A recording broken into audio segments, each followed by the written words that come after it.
I'd like to actually, to save as much time for our speaker, I'd like to introduce him. Johnny Williams is a professor of sociology at Trinity College in Hartford, Connecticut. He's the author of African American Religion and the Civil Rights Movement in Arkansas, his home state, by the way, which examines the role of religious culture in motivating civil rights protest amongst African Americans. His second book is called Decoding Racial Ideology and Genomics, which investigates the complex role of racialized culture plays in delimiting how genome researchers think about human genetic variation. Really interesting theme. Professor Williams is author of numerous articles examining culture's role in politics, social movements, mobilization, and scientific knowledge production. He's currently working on a new book, which is, I guess, I don't know if this is the accurate title, it's the title I stole off your website, The Persistence of White Sociology, which explores how conventional sociology as theory, method, and ideology functions to ensure the viability of systemic racism. Professor Williams is very much a public intellectual who's become a target of right-wing media, such as the Washington Times and Breitbart, as well as far-right trolls and sites such as Campus Reform and Professor Watchlist. I don't know if many of you know about some of these sites. Professor Watchlist was set up for students, I guess, and colleagues to identify suspicious professors who should be outed and known. I would consider I'd be insulted if I weren't on it. But it had kind of it's an entryway into the right-wing blogosphere because you get named there and you become a target. To the credit of the American Association of University Professors, they put out an advisory asking all their members to write to Professor Watchlist to ask that their names be added to it. The torrent of death threats that faced Professor Williams as a result of some of his public intellectual work was such that the college where he teaches, Trinity College, actually had to close its campus for a day and suspended him. There was an outcry from his colleagues, I think, what was it, 150 of 190 publicly spoke out against what the university had done in suspending him, and the American Association of University Professors intervened, following which the college reinstated him. The president of the college was quoted as saying, "Williams' actions and words were protected by academic freedom, did not violate Trinity College's policies." Unfortunately, she went on to say a little more. She also called Campus Reform, saying its coverage, quote, "led to distortions and the ensuing harassment that has become troublingly common for people of color and those who speak out on issues of race and racism." So that part was very good, but while affirming that he had academic freedom to express his views, the president also said she found them offensive and contrary to, quote, "our fundamental institutional values." She announced that by mutual consent, Professor Williams will be on leave for the fall semester to provide some time and distance from this recent controversy and to allow him to continue his scholarship on race, racism, and academic freedom. So, as far as I know, that's the state of affairs at the moment. As many aspects of free speech on campus have been in the news lately, with right-wing provocateurs like Ann Coulter and Milo Yiannopoulos, claiming the mantle of free speech champions, but actually serving trolls who feast on the bones of liberalism, while the reality is increasing numbers of marginalized academics, racialized women, racialized faculty, women, and LGBTQ faculty are being targeted. So as one commentator noted at the summer meetings in Montreal of the American Sociological Association, and I'm quoting, "there is a common cycle of a professor's comments on a politicized topic, first appearing on right-wing websites such as Campus Reform, which is supported by the Conservative Leadership Institute. It's followed by other similar websites and news outlets, and finally Fox News. Then ensue death threats and the threat of sexual violence, calls for them to be fired and lose their jobs. This is not a whimsical thing, it's an actual system in place. And it's one that we're seeing a lot, we see a lot of in the United States, and to some extent in Canada. I was in talking with Johnny before this, I was mentioning when I was at the Canadian Association of University Teachers, and we were looking into, I mean, we would censure institutions or threaten censure of institutions that threatened academic freedom, and someone called and said, well, there are 5 or 6 religious colleges in Canada, like Trinity Western University, that require faculty to sign covenants acknowledging that the final authority in all matters is the Bible, and that their personal life has to be guided by biblical rules. And isn't that something you should comment on? So we looked into it, and yes, indeed, they do have to sign a community covenant, and we spoke out strongly against that. And that got into this same network, and I started receiving death threats. So it can happen in Canada. I don't think it happens with the virulence and frequency in the United States as yet. But this kind of system is out there, and it has a chilling effect on many faculty. So today we have the pleasure of hearing from Professor Williams about his work, which is quite interesting, and about the challenges of raising disturbing questions in the academy. Following the talk, I'll moderate a discussion with Professor Williams and with all of you. So it gives me great pleasure to introduce Johnny Williams.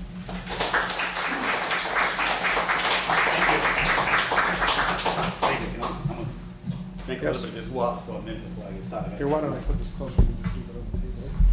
Okay. All right. Thank you all for inviting me, especially to Professor James Turk and Neil McLaughlin at McMaster's University, to the Center for Free Expression, to talk about white license, free expression and death threats. In America, forget America, United States, because everything's America, right? We live in a nation where people who believe they are white, and notice how I'm saying these things, preside over an ordering paradigm that everyone is expected to accept as the modus operandi of society. So when an indigenous, black, Latino, Asian, poor, women, or genderqueer folks refuse to accept this particular way of operating, right, we're publicly cascaded and accused of rocking the boat, right? In the last year alone, dozens of faculty members have been subjects of targeted online harassment campaigns directed by white supremacy, especially its supposed press that Jim referred to as campus reform, but also College Fix, Turning Point USA, which feed racist national media organizations like the Washington Times and Fox News. Right? Such targeting of professors whom these organizations consider leftists, I put that in quote, right? Because all of us are not. I know I am. I'm way to the left of leftists, just so you know. Just want to be clear about that, okay?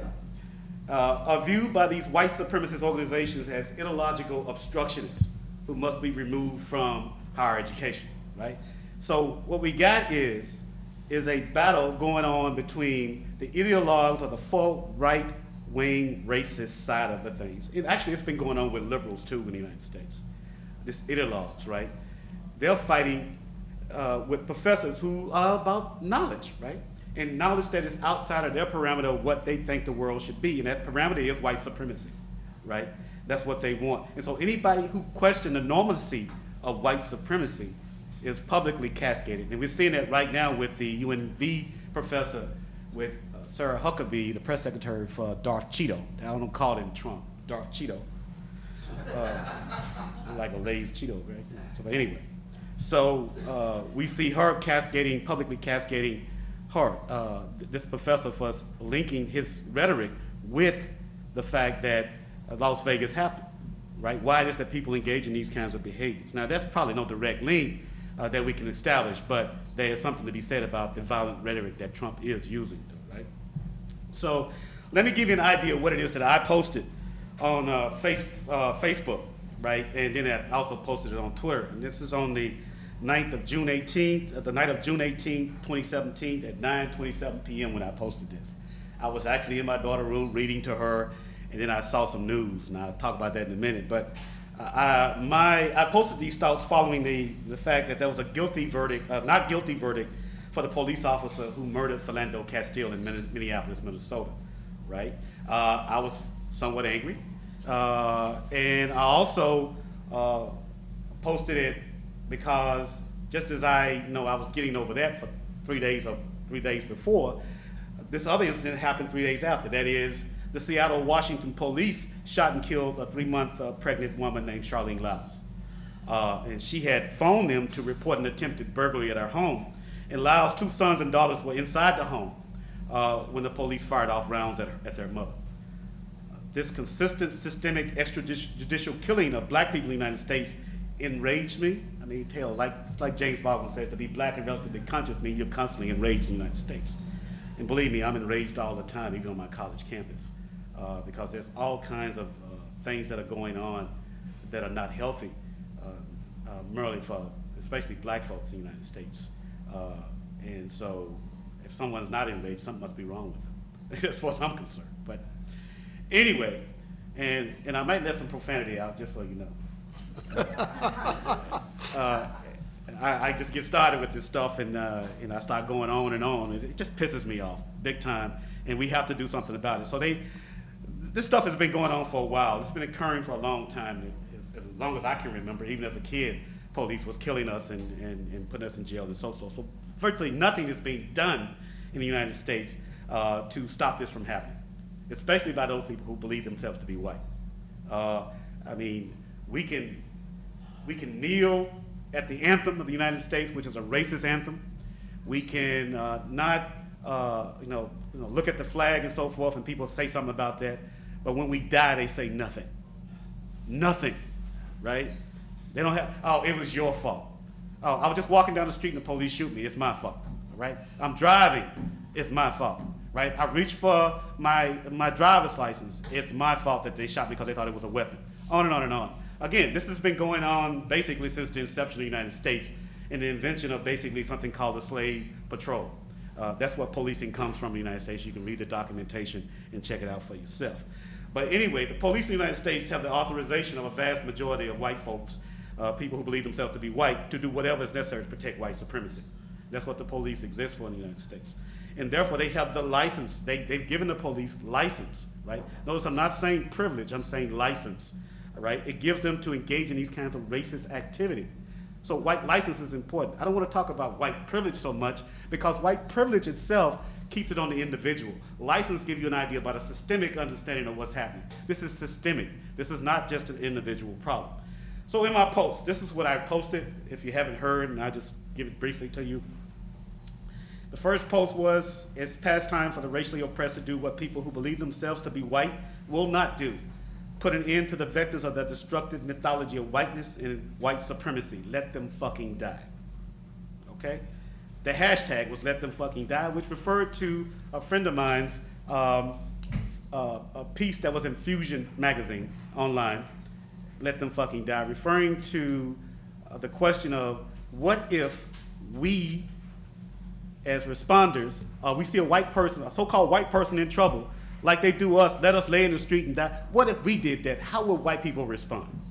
That's a good question to ask, I think. I thought it was, and I was in on the conversation and so forth. So it was misread, it was misconstrued, and we'll talk about that in a minute. Secondly, I posted another one.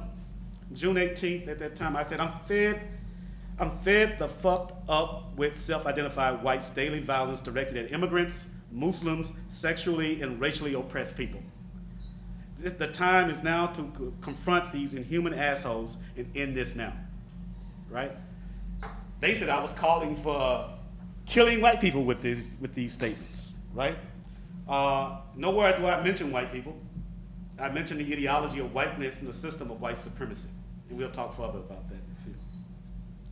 And what I wrote, just so you know, is supported by centuries of history and academic research on how the dynamics between white supremacy capitalism and the racially oppressed, and how racial oppression works in the United States and white supremacy capitalism, basically. Okay? All hell broke loose, as James told you about, or Jim, sorry. And so I had to issue a statement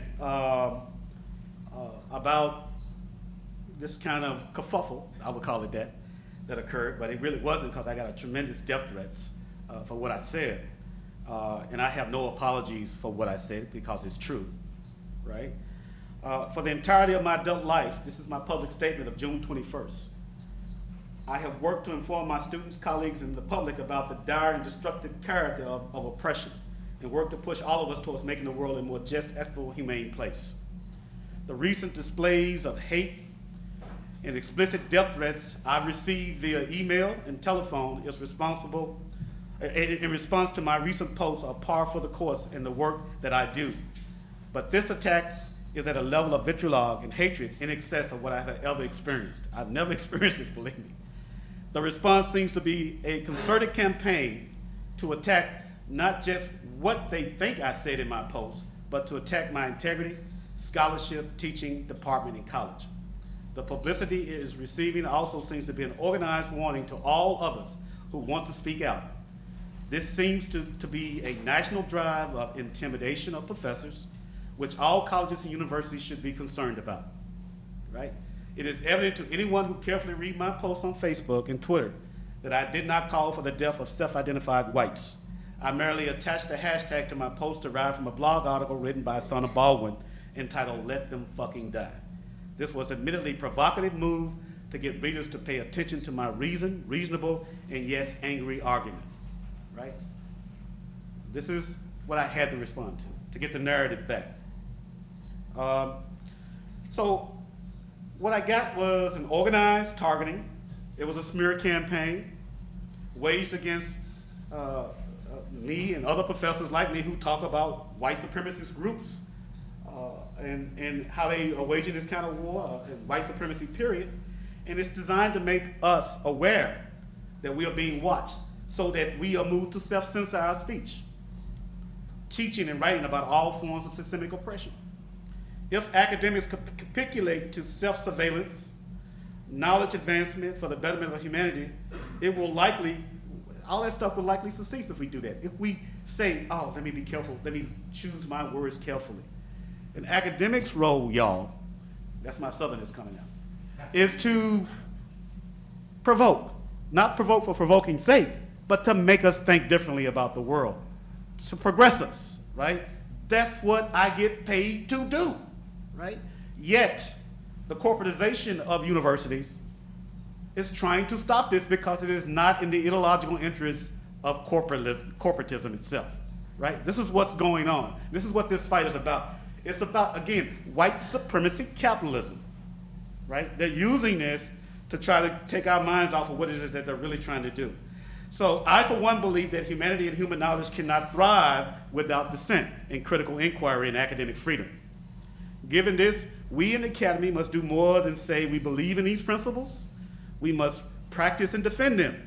This requires us to organize to resist efforts to dilute academic freedom in the academy and to use them to agitate for a better tomorrow, right? And so as a result of this, my incident, for some reason, and there's probably many, maybe the networks that I have and the people who I know and so forth, there was a tremendous outcry in the American Academy by American Sociological Association issued a statement in my support, the Society for the Study of Social Problems, the Association for Humanist Sociology, Radical History Association, the American Philosophical Association, all went ballistic about the way I was being treated by my college and the Board of Trustees. And so it started something anew. Folks around campus say it's time to push back. And so we have founded now the Campus Anti-Fascist Network. You guys can go and find it online if you want to fight back against this kind of, this supposed free speech of people like Charles Murray, who was at UMichigan last night, right? These people don't care about free speech. They care only about their free speech, right? And we need to fight against that because they would definitely take our free speech away from us if they had the opportunity because they're fascists, racist fascists, okay? The number of racist incidents increased dramatically on university and college campuses following self-identified whites' election of Darth Cheeto to the presidency. I thought y'all were gonna laugh about that. Before Darth Cheeto's election, attempts to merely name white supremacy and whiteness as a problem was somewhat difficult, but now uttering these descriptors are often met with overt violent resistance from many people self-identified as white, who yearn to re-solidify the hegemony of white supremacy in the United States. Far-right white supremacy organizations in particular resist efforts to discuss ways to eliminate white supremacy by misrepresenting anti-white supremacy scholarship in us spreading racist propaganda. The so-called liberal political wing also holds similar sentiments to those of the far-right political wing about scholars calling attention to whiteness and white supremacy. They tend to use dismissive phrases like, not all white people, right? What about Martin Luther King's dream? That's all King could do was dream, you know. He wasn't a man of action, right? That kind of thing, you know. They use these phrases to divert attention from their complicity in upholding white supremacy in the United States, right? So my fellow academics, your silence and supposed impartiality in political and social concerns will not protect you when your scholarship and teaching challenges the political agenda in overt and covert white supremacists. It will not protect you. Use it. Use academic freedom. In the United States, use free speech. I don't know if Canada has free speech. Yeah, not as strong. We don't have the equivalent of the First Amendment. We have a free speech amendment, so practicing those rights. And in my state of Connecticut, free speech applies to the private sector as well.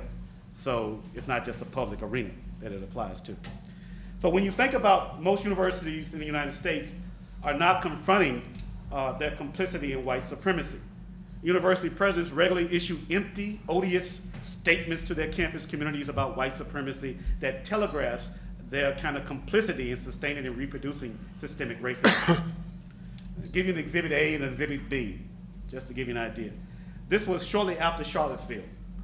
University of Alabama president issued this statement. I was deeply saddened by the violence that unfolded over the weekend in Charlottesville. The images were shocking. Our hearts are with those impacted by this terrible tragedy, right? As we prepare for a new academic year, it's important for you as valued members of our community to know the University of Alabama does not condone the use of hostile, racist language or any threats of violence. We have and will continue to condemn all statements grounded in bigotry and hate.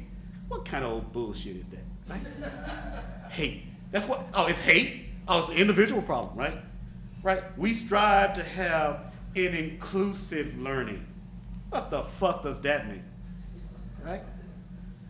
Learning, living, working in an environment that encourages open and respectful dialogue. Also, some prick or racist is trying to kill me, and you tell me I gotta be like, oh, please, Mr. Racist, don't kill me. Oh, don't hit me with the car. What kind of crock is that? I mean, you can't have respectful dialogue with those people. Right? So that's Exhibit A. Here's Exhibit B. This was from my own institution through an initiative called The Contours. It was a discussion about the contours of free expressions on campus as part of an ongoing initiative at the school, right? By the president of the college. Bridging Divides. This is the title of the thing that they had. Bridging Divides, Higher Education's Role in Advancing, Understanding, and Promoting a Just Society. It sounds like, oh, that seems interesting, right? Now, the president of the college issued this statement, a welcoming statement, when she opened this up, this Bridging Divide initiative. We must have a focused effort to bring the campus community together and create an environment that invites dialogue and promotes understanding across difference. I'm trying to figure out what's difference. Define that for me. You know, be specific, name it.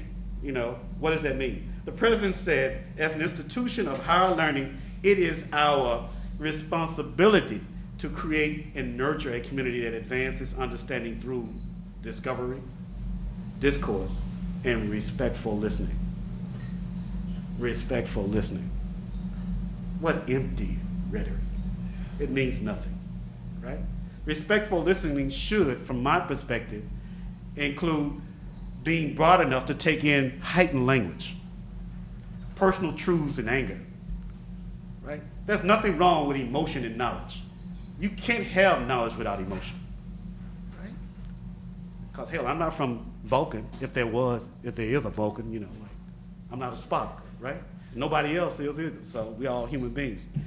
It is a straight up lie that no one can, that when someone is emotional and agitated, that's a problem, right? That no one can take it when they're emotional and agitated. I'm emotional and I'm agitated all the time. I'm talking to you emotionally and agitated. You're listening to me respectfully, whatever that means, right? Right? Turning off and listening to the truths of experiencing the everyday of white supremacy is a choice for civility crowd, for the civility crowd. These people who use this discourse of civility want you to be, they want to feel comfortable while you tell them about what they're doing to you. And I don't want them to be comfortable. The idea that colleges and universities in the United States necessitate teaching discourse enveloped in civility is merely a means then, y'all, to limit critical, creative, and challenging pedagogy and scholarship from questioning the existing inequitable systemic status quo. So civility is not a means to foster any kind of furthering of knowledge or remedying of the problem of oppression, but basically to sustain it. Thus, when administrators and faculty claim that critical colleagues lack civility, they are really saying that the individual better stop disrupting the reigning social order of oppression. That's what they're telling us, right?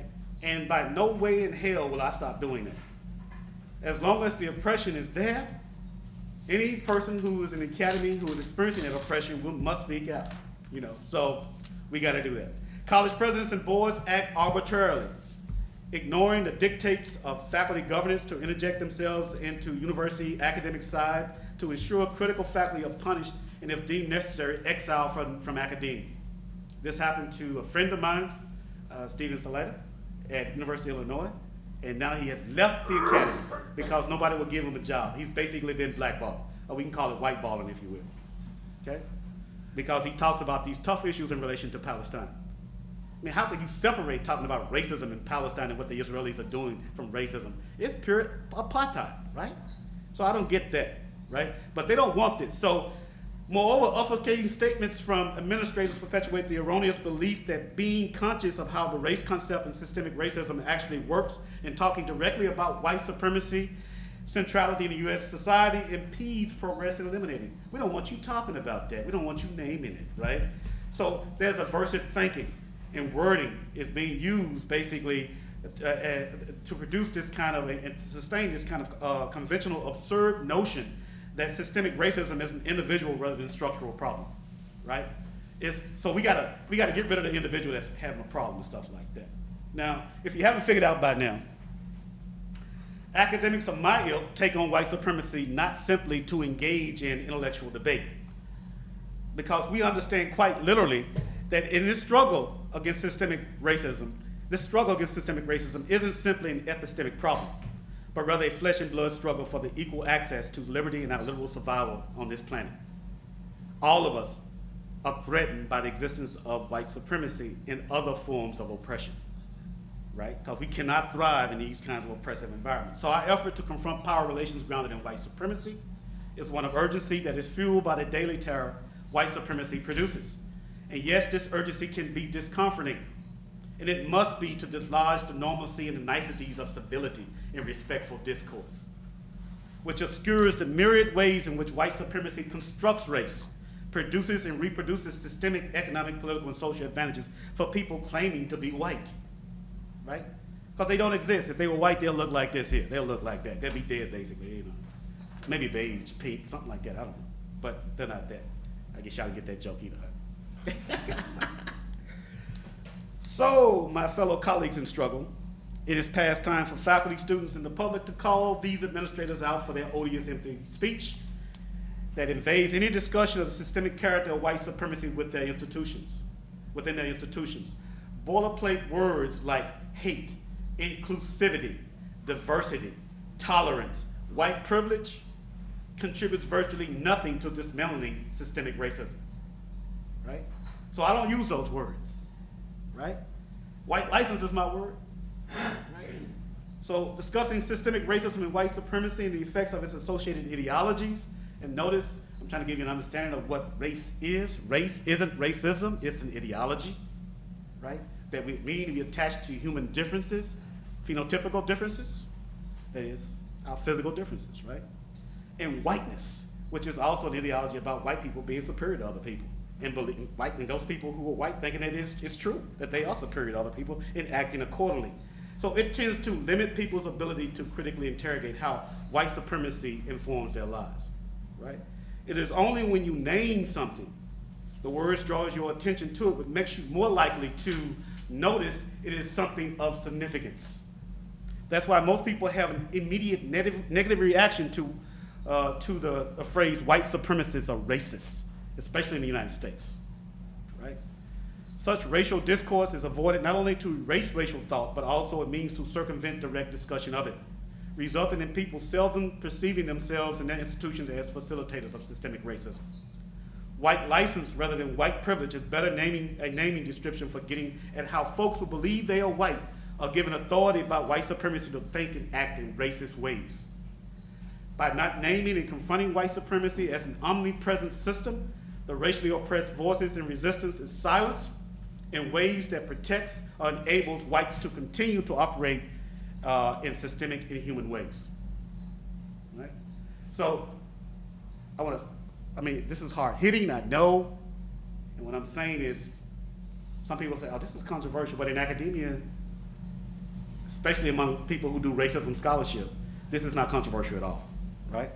And so, I want to give you definitive understanding of what I mean by race before I continue.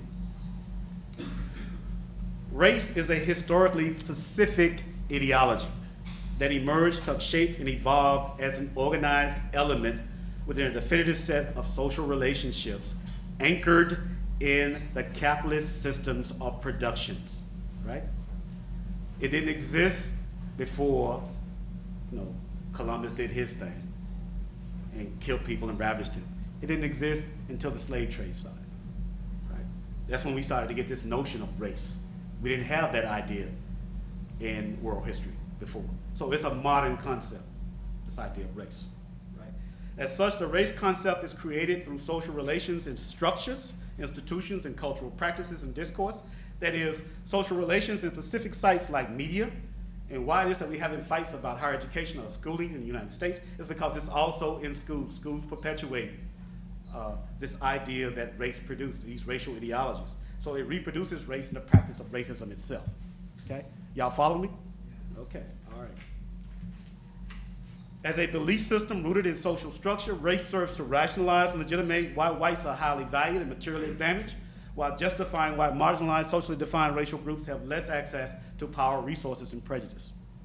The contention that race is a social construct confines analysis of race to that of an attitude without real material connections.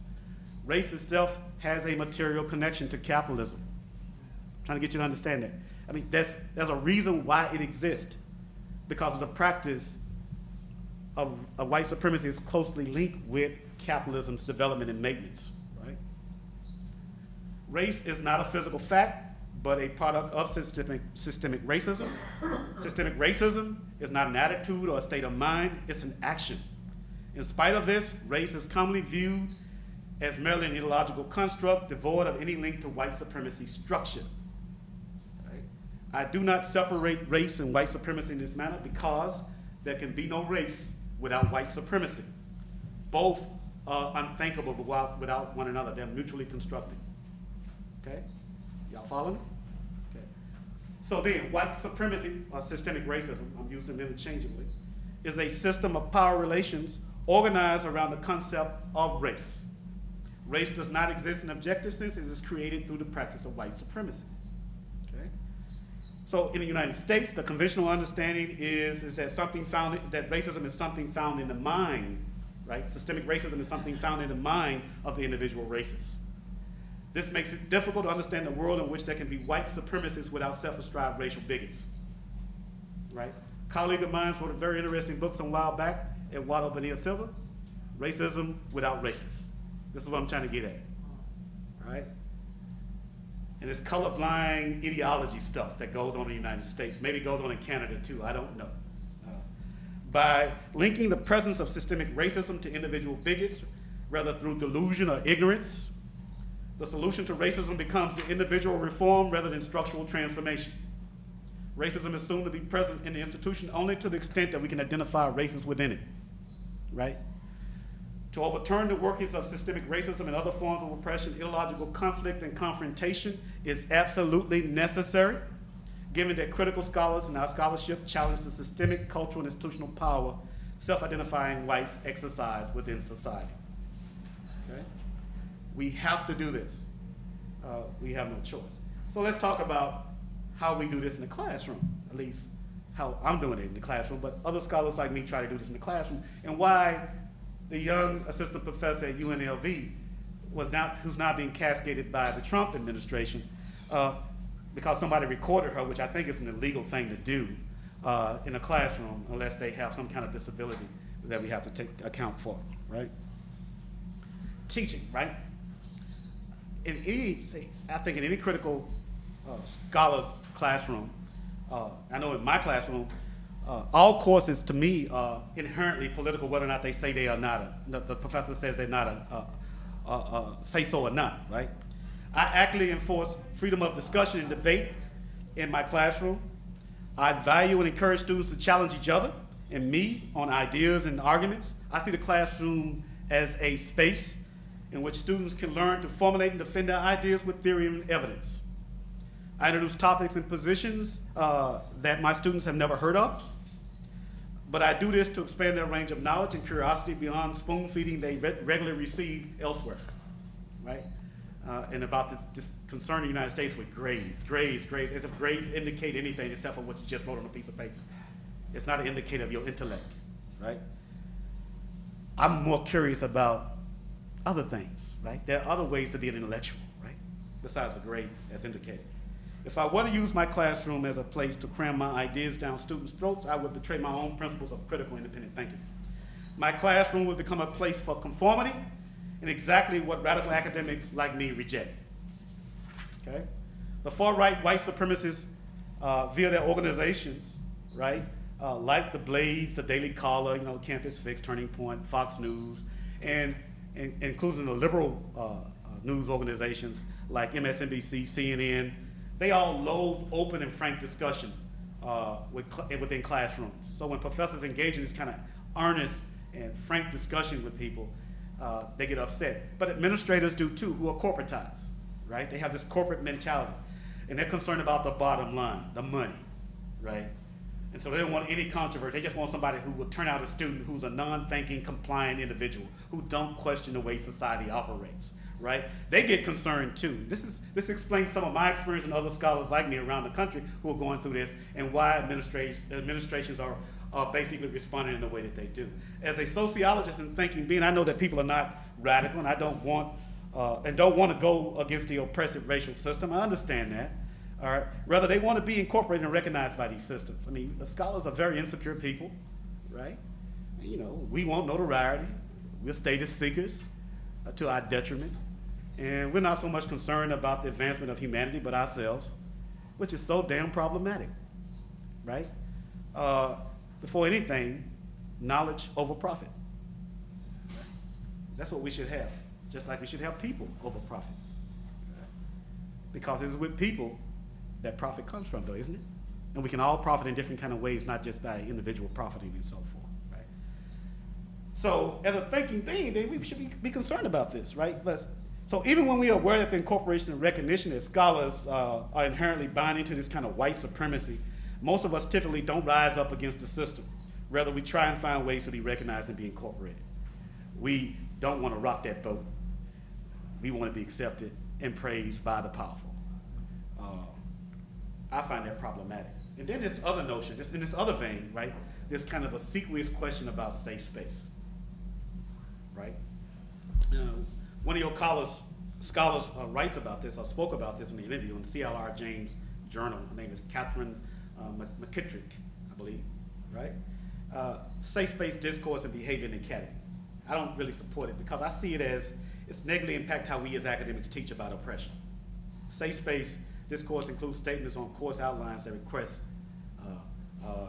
for diversity and how, let me say it again. Safe space discourse includes statements on course outlines about respect for diversity and how the class will not tolerate inappropriate behavior, right?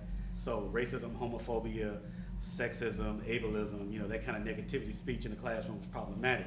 Safe space discourse, in effect, replicates rather than undo systems of oppression because it assumes first that teaching about white supremacy can be safe, okay? Which is an injustice to those who have lived and live with racial oppression.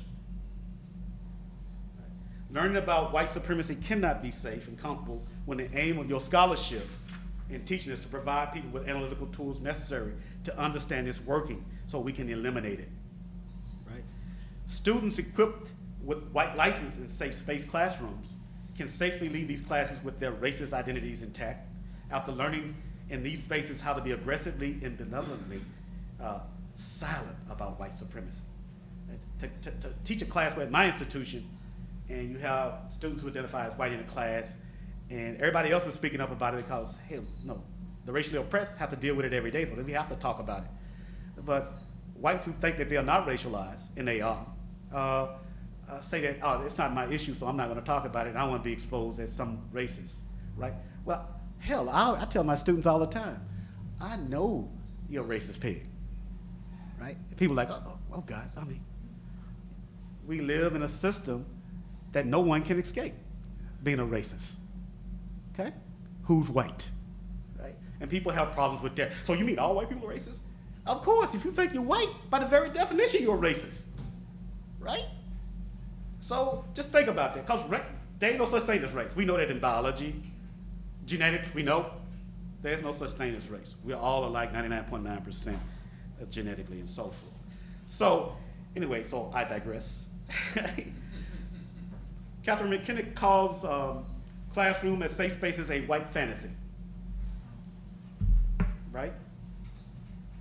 It's a white fantasy, according to her, because someone with white license assume that the classroom is a site of safety when we talk about these kinds of issues. The kind of white license enables a person to see classroom as a priori safe in space, a space that is tainted by dangerous subjects, race, and unruly, intolerant students who don't see the individual. Like racists don't see individuals, they see groups of people. They think of them in these kinds of conglomerate ways, monolithic ways, as if this applies to everybody, right?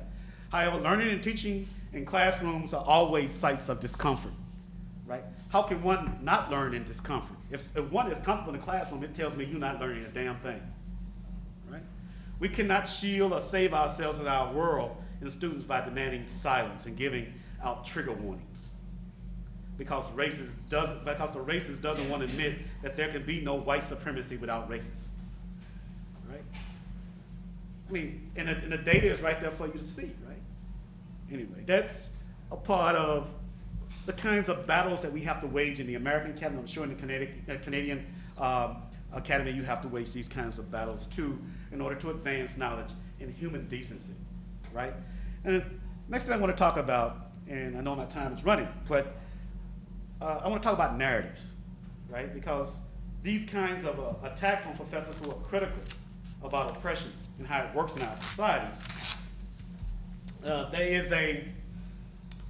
there's this kind of effort to take control of the narrative to misconstrue what we say, as they did with me and they've done with others in the United States.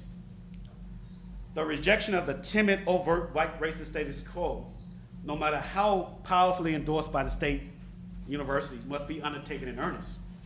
Questioning the white supremacy narrative in the United States of perpetrator as victim.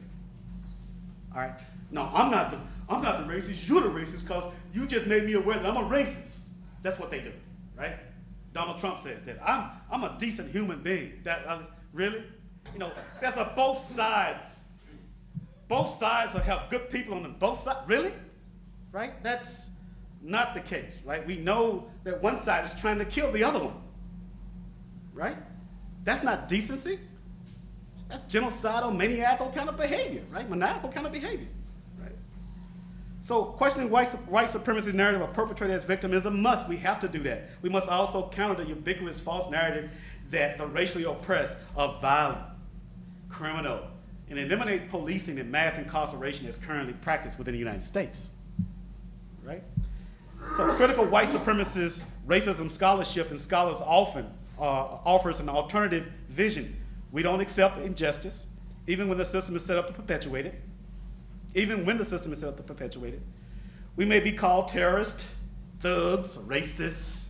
Our writings and tactics and strategies may be unpopular, but rather than settle for accommodating white racists and their white supremacy lackeys, in extreme oppression they wield, we aspire to create a beloved community where justice and equality reigns as normative, not inequality. right, and injustice.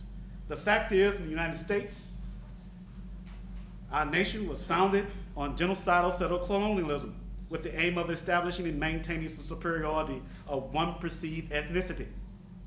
Critical white supremacy scholars know through our research and teaching that it is important to question and challenge the fundamental injustice in order to raise people's consciousness so they are empowered to collectively mobilize to change their oppressive reality, right? Consciousness raising is critical, right? As a critical white supremacy scholar, right, we must not cede social media to racist reactionaries. We must continue to share our knowledge with the public and one another so it becomes clear to all that white supremacy is part of the structural institutional fabric of the United States. So contrary to colorblind proponents, white supremacy never went away in the 1960s after the civil rights movement. It just transformed, it's transmuted into colorblind racism, a colorblind ideology, right? So the pushback against the smear campaign against me, right, by campus reform and now Professor Watchlist, where I'm supposedly one of the most 100 dangerous professors in the United States. Hard for me to believe that I'm dangerous, but supposedly I'm dangerous according to them, all right? Is that white supremacy, social media, and false news prove one thing, in my incident especially, and I think even further now with the subsequent kinds of incidences that have occurred with professors around the country in the United States, is that when we come together, we can reclaim the narrative of truth, which college and university administrators are so quick to cede to these races. One love, y'all, and thank you.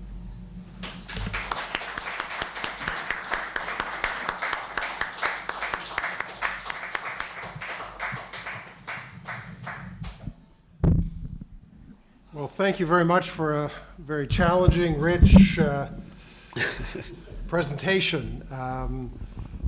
I want to leave as much time for those of you in the audience to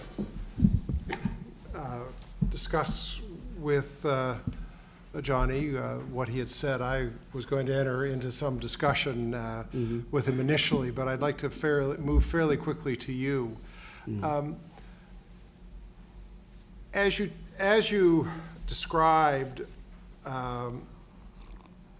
many of the initiatives that are common, they're certainly common in Canadian universities. I take it from your comments they're common in American universities, which are portrayed as trying to ensure that the university is a place where people can learn. And many Canadian universities, Penny, I don't know if it's most, have respectful workplace policies, talk about diversity and inclusiveness, wanting it to be safe so people don't feel uncomfortable.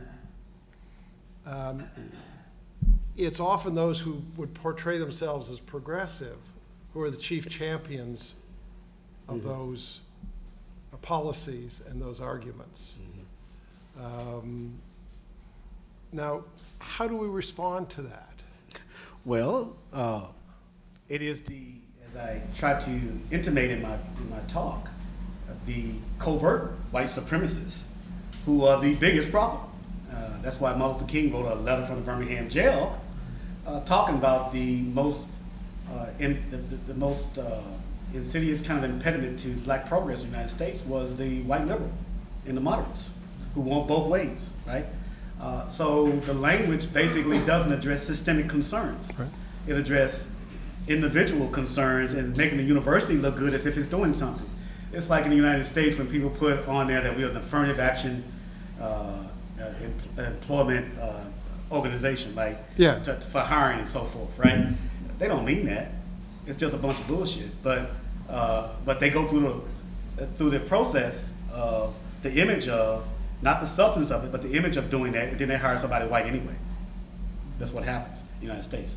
So when you look at, say there was a study that came out just the other day, American sociology, 80% of the professors in American sociology are white.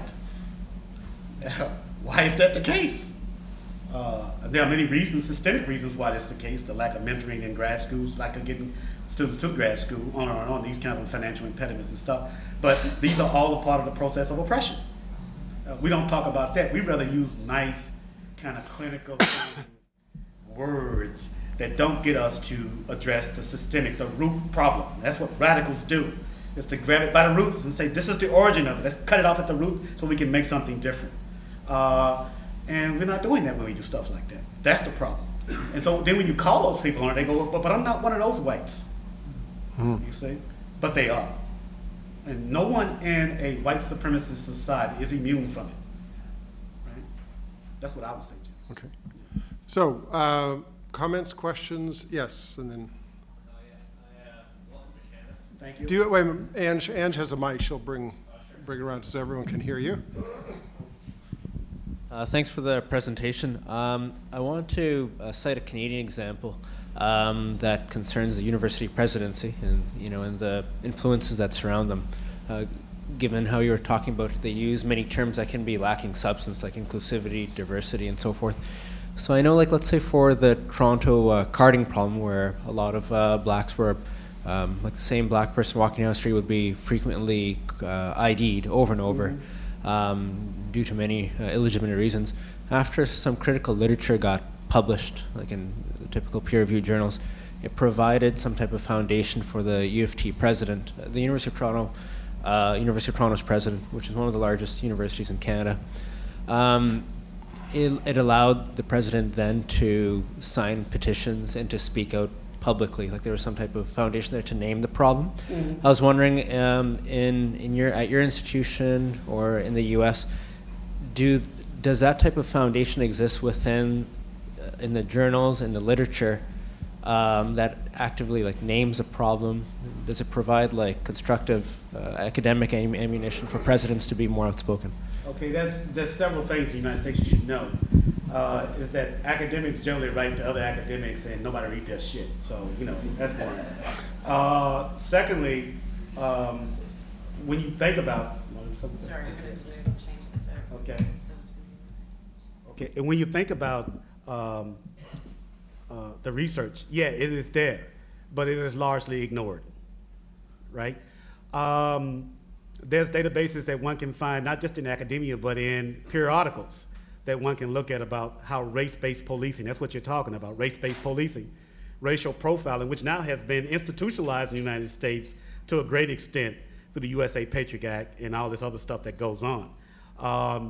I get profiled constantly I used to get profiled on my campus when I first got there because I look so young and I look like, these spaces look like you don't belong because you're black or you're brown or, all that stuff like that. And so can I see your ID?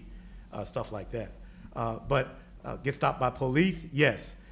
Do administrators speak out? Yeah, they use some language, like now presidents are speaking out about DACA, the Dream Deferred Action against kids who were brought here, children who were brought to the United States as immigrants but illegally, and they're undocumented, and so they were deferred, that it's okay to be here.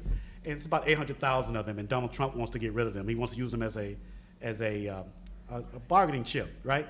And so when you think of that, is that it's institutionalized, it is roundly accepted as keeping people safe. Most institutions do speak out, right? But it's done in a way, which is the language that I was talking about with Jim, is done in a way that is careful. Carefully worded, legalistic kind of wording, saying that we care and doing nothing, that kind of thing. And it's the same thing that happens all over the United States. That's what I get. But the data is there. What they choose to do with it is to ignore it. People who identify as white and they're lackeys, that is, we can have in the United States, we can have people who are Latino, who are Asian, who are black, who are white supremacy collaborators. And they are multiple. And one occupied the White House just 8 years ago. Right? For 8 years, he occupied the White House. Obama, right? Enabled that. So, that's what we get. Because they're interested in maintaining their advantages, their material advantages. Yes. Did I answer your question? Okay. Okay, so. Here, the universities and colleges. Here, the universities and colleges are corporatized too, because I was in a community worker program at Georgetown College a while back, and it was okay. Now it's like it becomes like an assembly line. And like you were talking about the safe space, they don't want to rock the boat. But even, when you talked about Dr. Martin Luther King, they always go back to "I have a dream" speech. Yeah. They don't talk about the when you talked about Vietnam or Malcolm X or Muhammad Ali. Like, I'm not going down there to fight down there because these people look like me. I'm not going down there to fight that. It's a racist war. And you never hear that kind of speech in the mainstream media. You might hear it on alternative radio like CIUT or something like that. Is that a question? I think it was a comment. Okay. So there's a question back here, perhaps. Hi, thank you very much. I wish we have more dangerous professors. We need us. Yes. Well, everything that you have painted that is happening in the States that we can see every day in the nauseating cycle of 24-hour media is very familiar to us. And yes, there's a lot of that happening here too, especially with indigenous people, Métis and First Nations, Métis and Inuit. So my question would be, what is the biggest fear for example, university administrators? Last November, we had an issue here on this campus where students brought one of the most non-haters in Toronto who makes money out of insulting and denigrating Muslims, trans people, black people, indigenous people, women, Jewish who don't align with him, like you name it. He's equal opportunity to hate everybody and to denigrate anybody. So he was invited to come here. We presented a complaint to the administration that this is dangerous, considering that that individual has publicly put the Google home of one indigenous professor of this university online saying, go at her, basically. Yeah. And the university then, after the fact, they said, well, we didn't have time. They had 48 hours notice. We didn't have time. At least nobody had a broken bone. So that was the standard, that none of the students who were pushed out of the room, they pushed me physically, at least we didn't have a broken bone. That was the standard at the Senate of this university. So my question is, what is the biggest fear for university administrators? Is it to lose their job, to lose their position in advancements, to lose corporate funding, or to be called out as racist? Well, they don't care about being called racist. Strike that off. Because the people who are calling them racist don't have the power, right? They are concerned about the bottom line.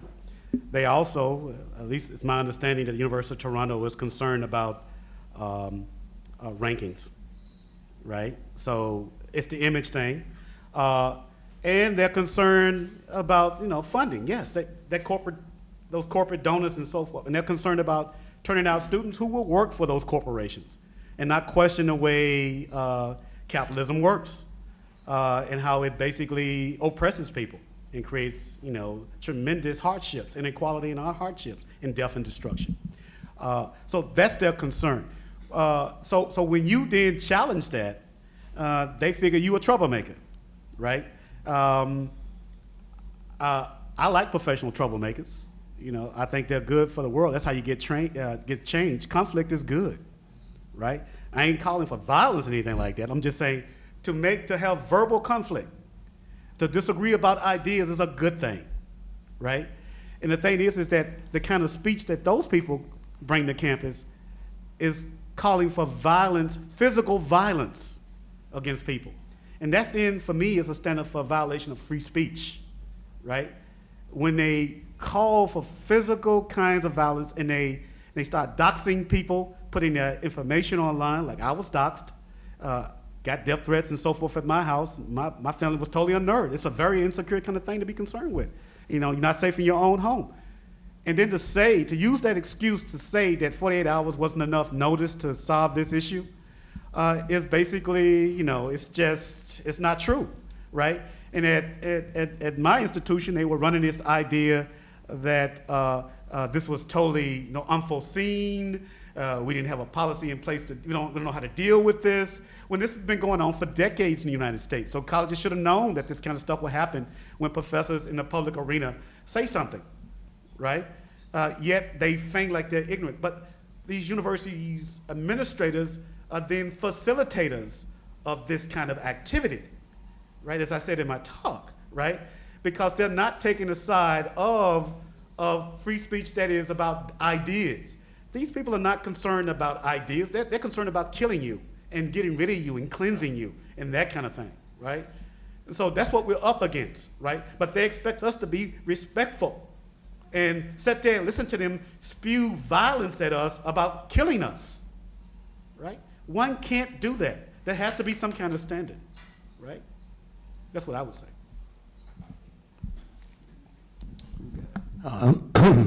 Well, from what you said, I think your president has let the dogs out. I mean, I read this morning that the Klan has surfaced in Florida, and they're handing out leaflets telling black men that they're going to kill them if they talk to white women.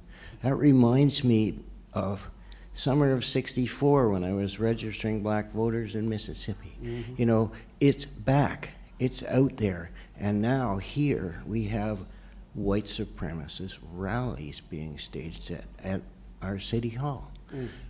So back then we put together a North America-wide anti-racism organization. One of our members was Lou Alcindor. You'll recognize that. Kareem Abdul-Jabbar, yeah. Exactly. Yeah. And we had international conventions, and we took on the racist professors, and we knocked them out. We discredited their research. We discredited their theories and their discourse. But it's back.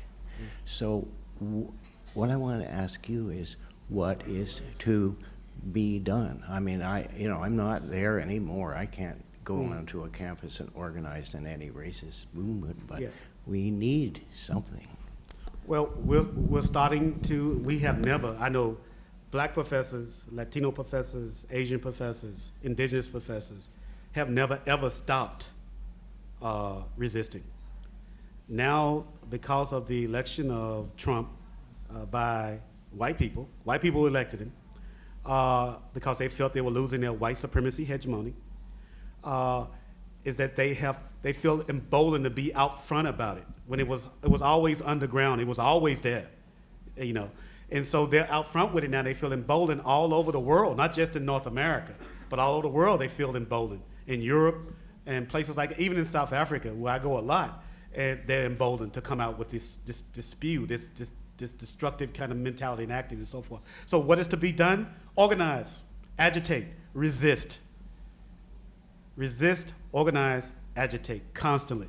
Even when you, as this is an anonymous quote, even when your voice quivers, when you are afraid, confront your fear and move on. That's the only thing we can do. And if those people want to use violence, they got to confront violence back at them, because, that's why we have black blocs, the anti-fascist groups and so forth. They understand that these people seek to intimidate. They don't seek to talk about ideas and so forth. So you have those two sides that are battling with each other. This is where we are.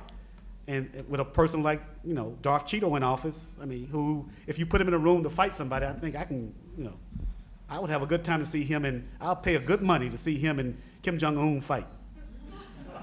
Good money, yeah. But running through this discussion, however, is the problem the reemergence of white supremacist rallies? Is it offensive right-wing speakers speaking on campus? No, they're just a symptom. That's right. So the solution isn't saying, well, we're not going to let you speak. No, that's not the solution. The solution is to address the white supremacy, which is systemic, which is also being perpetuated and enabled. They enable these people to speak, like what you said about these administrators, right? That's facilitating them, right? And so they're part of the problem. So you need to stop their systemic decision-making too, right? You need to get those kinds of people out of academia, right? Academia needs to get rid of those people. This corporate kind of mentality and thinking. they have to go, right? Instead of calling for the firing of people who are doing their jobs and asking students to question where we are as human beings in order to advance us as a species. Why don't we question people who seek to retard the advancement of humanity for their own individual greedy concerns? Bernie. Johnny, my name is Bernie. Yeah. I'm delighted that you're here to talk to us today. I Thank you. thoroughly enjoyed listening to you. I am also unsettled by what you say, but I think that is not bad, either from your point of view or mine. Yeah. I would like to share with you some history that I carry in my own body. When I think about my identity, I think first that I'm a human being who walks the face of the earth. I think of other things. I am a Jew. I am a descendant of Polish, Russian, and German immigrants. I carry in my body the memory of 6 million Jews. I carry in my body 10 million Ukrainians. I carry in my body 20 million Russians. The history of Europe was a history of terrible colonialism and terrible internal oppression of people who call ourselves white. You know, I didn't notice, I don't much like the word white. Yeah. That's good. Question it. So I'm trying to figure out how you and I have a conversation. Well, it's easy. You started off by saying you're a human being. I see you as Bernie, not white Bernie. I'm not black Johnny. I don't wake up every day saying, damn, I'm black. I wake up saying I'm Johnny Williams. Yeah. I want you to be that. I want you to see me in you and I see you in me. That's what I want. I want you to join humanity and to forsake this kind of distancing from humanity and being inhumane by calling yourself white and acting as if you're white through your practice of white supremacy. That's what I see, right? Thank you. People first.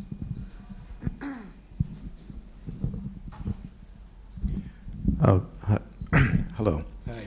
My name is Huli McLaughlin. I'm an adjunct professor at the Faculty of Information at the University of Toronto. Speak up a little bit, I cannot. I'm Huli McLaughlin. I'm Yeah. an adjunct professor at the Faculty of Information at the University of Toronto. Okay. And I teach this type of, I'm not going to label it. Yeah, yeah, I have a question for you. yes. Okay. I really took to heart your consideration of systemic issues. And I'm also taking to heart your concept of white. And I put it to you that you don't have to have white skin to be white. Of course.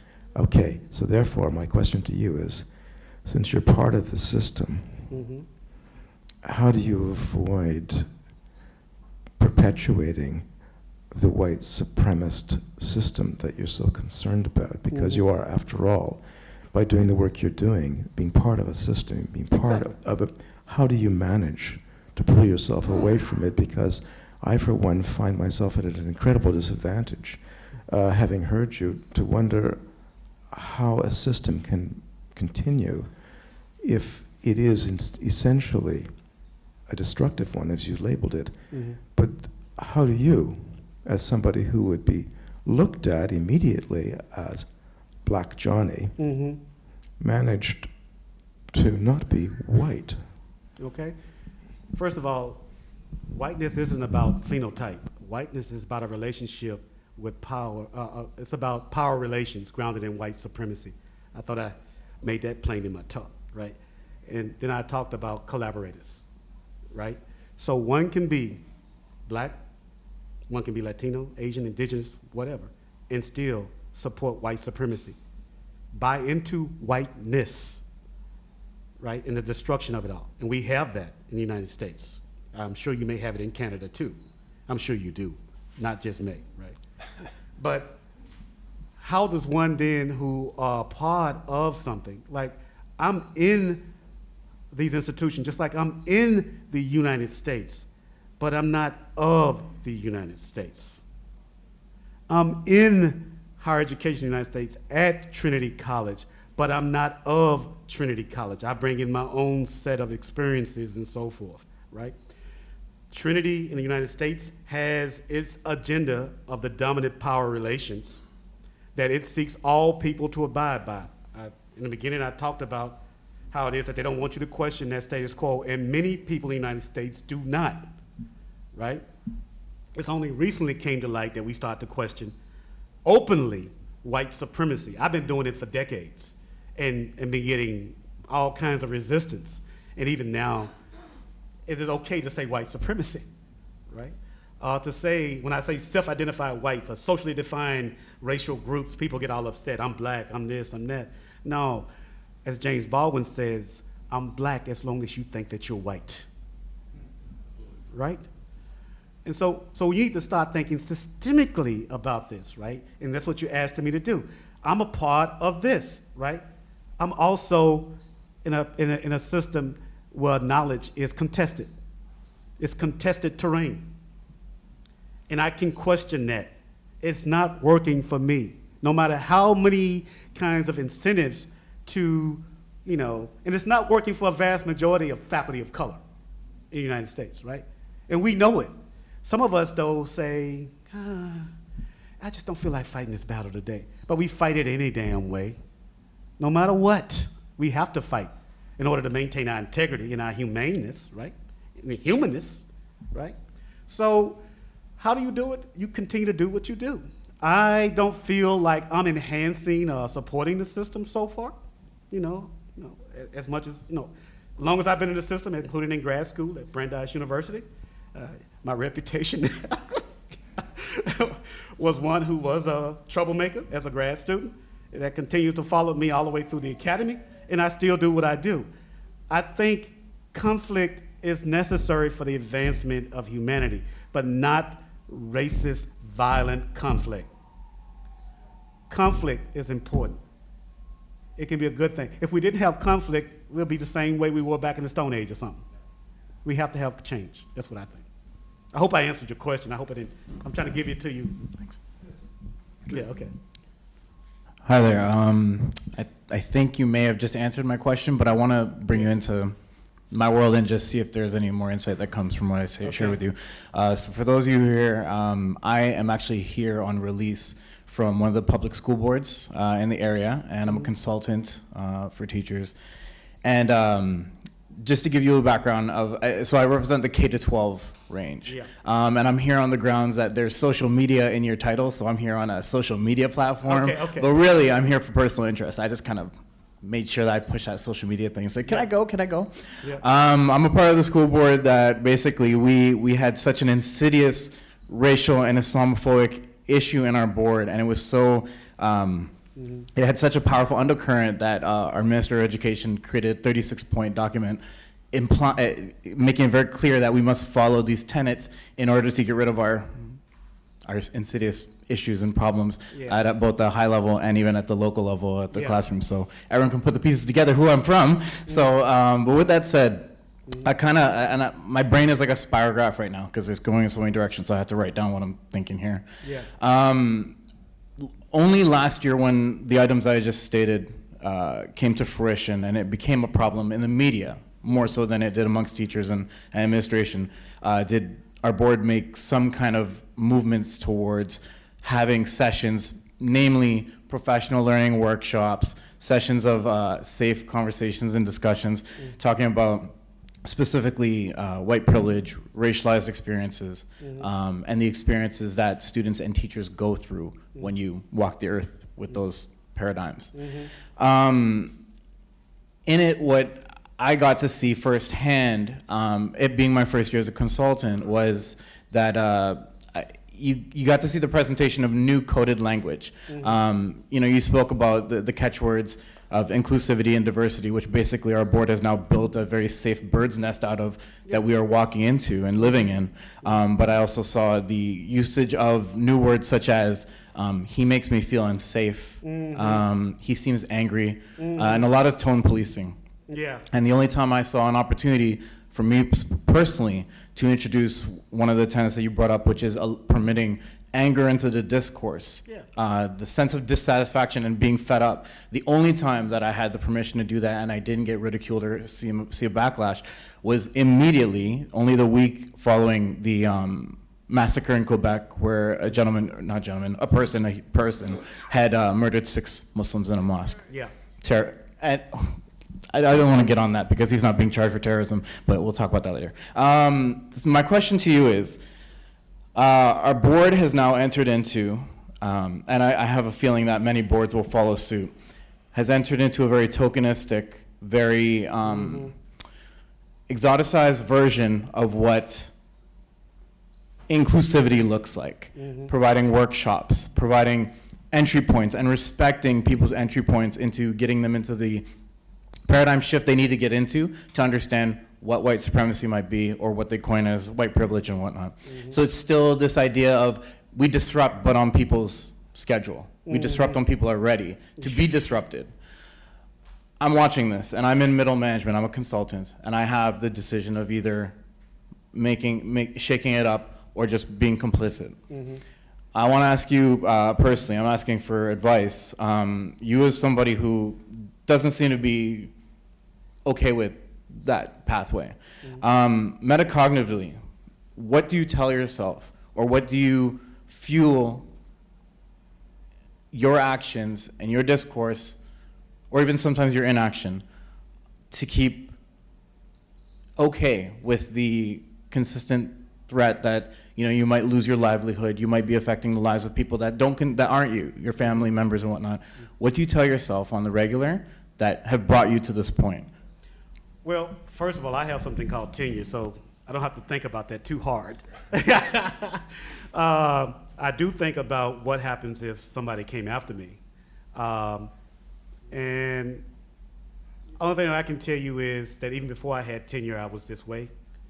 I think that integrity is important. I think you can respectfully disagree, use that word, right? With what's going on and saying how we went down that road in the United States.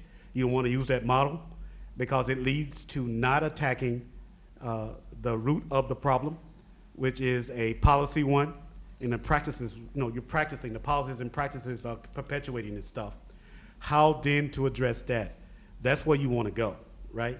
And in that way, then you can do it, with me, look, it doesn't really matter how you say it. They ain't gonna like either way how you say it, I can do it with emotion, I can do it without emotion. But the fact is that in my experience, they're not gonna like it, period. But you need to let them know, if you can do it in a way that they don't perceive as, and I hate what I'm saying to you right now, but because you have a family, right? You have to be concerned about it. Is that you have to do it in a way in which is not threatening to you. I'm not concerned about them. I'm concerned about you and your family. You hear what I'm saying? But to do it. And hopefully they won't dismiss you. Is that after, would you say that is after that understanding in your mind? It's after trial and error? No, look, how you gonna learn if you don't have trial and error, right? One can be, in my early days, I was so upset all the time. I got ulcers, I was like, oh my God, I'm discombobulated because I was so angry all the time, which is not a bad thing. But when it affects your health, it's problematic. When it affects your livelihood, it's problematic, right, and so forth, right? So one has to walk this careful balance to maintain that integrity. But I will not go the other direction, though. That's what I would say. It's not easy. It's up to you to make that decision. Everybody's different, Okay, 2 more questions and then we'll wrap up. 1, 3, okay. I'll be quick. That's okay. So I believe it was in August, there was a panel discussion that was canceled at Ryerson, and on the panel, it was canceled because of security issues.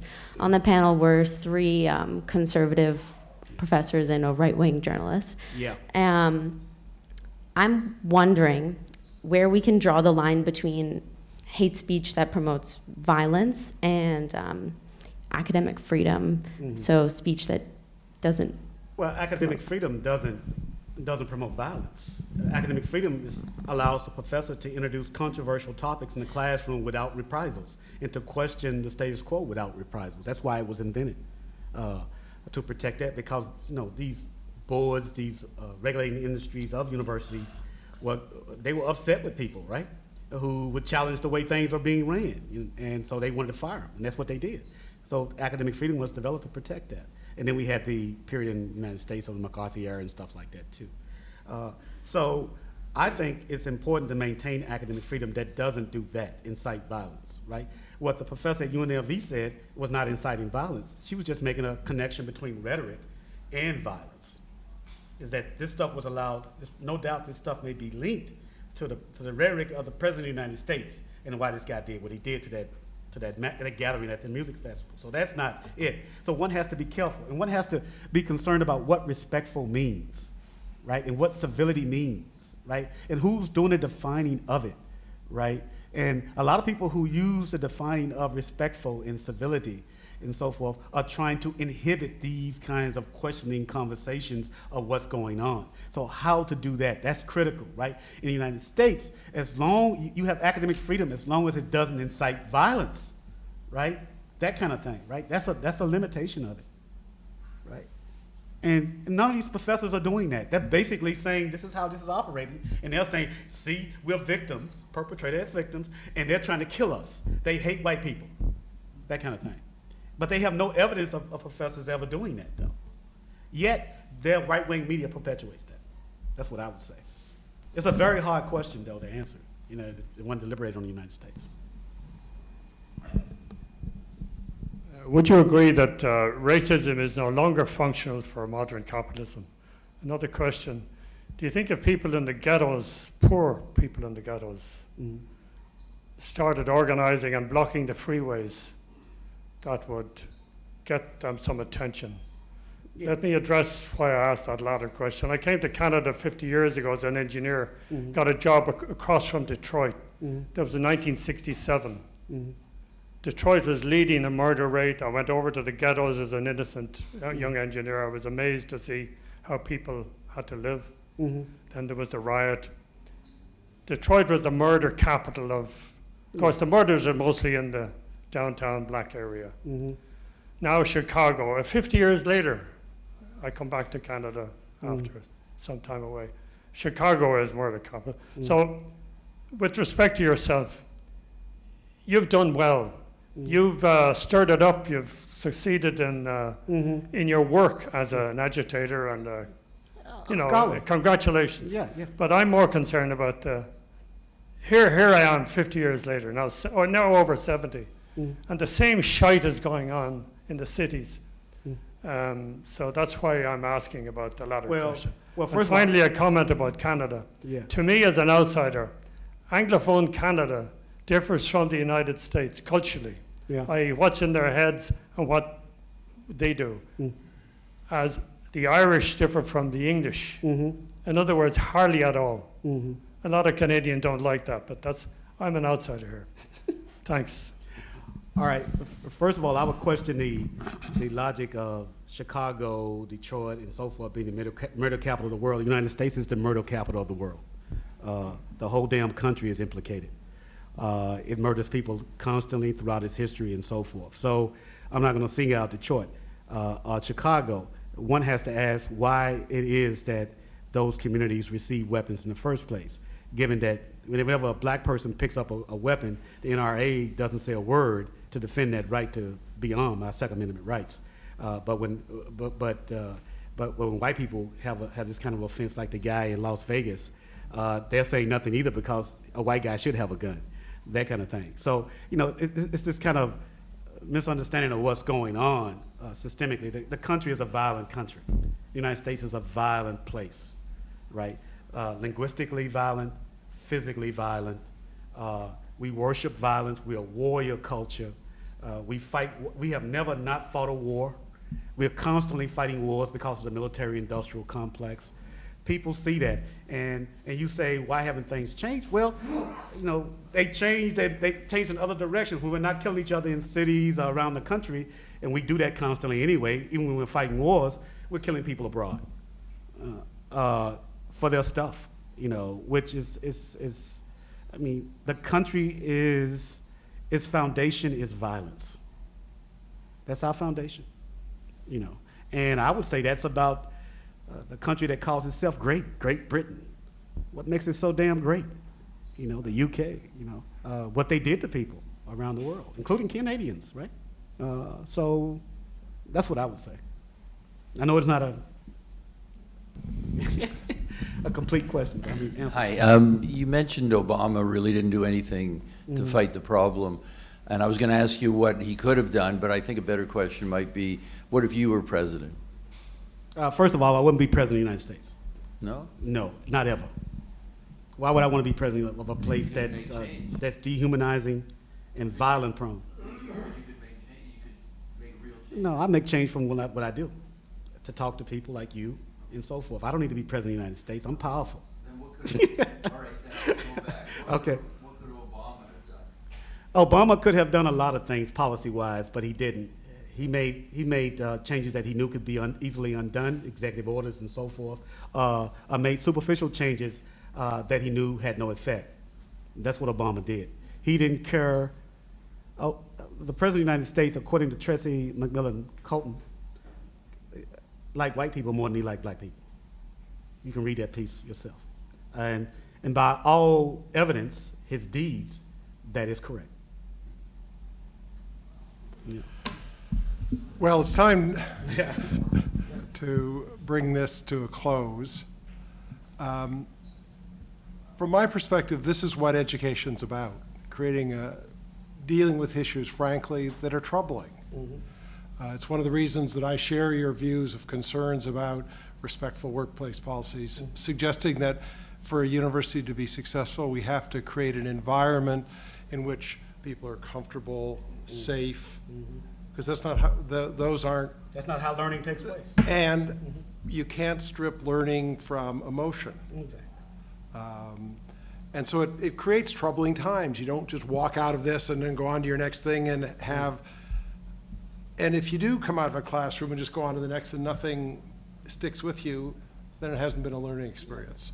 So this has been a learning experience for me. I hope for others here, and I want to thank you profoundly for your sharing your thoughts with us. Thank you for having me. Thank you.